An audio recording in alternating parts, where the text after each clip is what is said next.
Hello friends, today's topic is about hypertonic expansion of the extracellular fluid. So this hypertonic expansion is also typically seen in a overhydration. This overhydration is also called a hypervolemia and water intoxication. Due to increased level of water in our body, it can lead to some toxic effect. So it is called water intoxication. So based on osmolality, it is divided in a three variety like isotonic, hypotonic and hypertonic. So in this video, we will typically talk about the hypertonic. What happen in hypertonic? Overall plasma osmolality is increased. So which is normally around 290 milliosmol, but it is increased more than 290, and that can lead to the hypertonic expansion. All over water content is increased, but overall osmolality of the plasma is also increased. And why this plasma osmolality is increased? Because excessive retention of the sodium.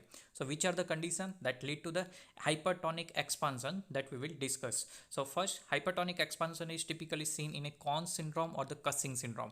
In both these conditions, what happen? Excessive mineralocorticoids is released, and due to that excessive mineralocorticoids, typically aldosterone excessively present, and that can lead to the sodium retention. So when sodium retention is there, along with the sodium, mostly water retention is also observed, and that is leading to the expansion.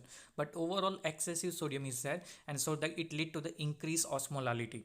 Now to restore osmolality, what is needed? To maintain ADH or water content, and water content will be controlled with the help of antidiuretic hormone. So overall increase release of the antidiuretic hormone. So first sodium retention, and to maintain osmolality there is a water retention. So overall retention of sodium is predominantly found, and for the maintaining osmolality water retention is observed.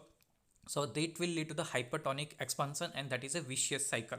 But when this aldosterone release and retention of sodium, what happens? This sodium retention is always observed with the loss of the hydrogen and potassium. So overall hypokalemia is observed, and this hypokalemia that is also typically found along with the metabolic alkalosis. So also one thing that when sodium retention is there, sodium is retaining, reabsorb potassium and hydrogen is lost. Hydrogen loss that can also lead to the metabolic alkalosis. So sometimes this hypertonic expansion is very fatal, because that can lead to the hypertonicity of the particular cerebral cell, and this hypertonicity of the cerebral cell that can lead to the coma and death. So you have to keep in mind, particularly Conn syndrome and Cushing syndrome, if it is not controlled, there is excessive secretion of mineralocorticoids, and that overtoxication or intoxication, water intoxication, that can lead to hypertonic expansion and damage of the cerebral cell that can lead to the coma and death. So that's all about the hypertonic expansion of the extracellular fluid.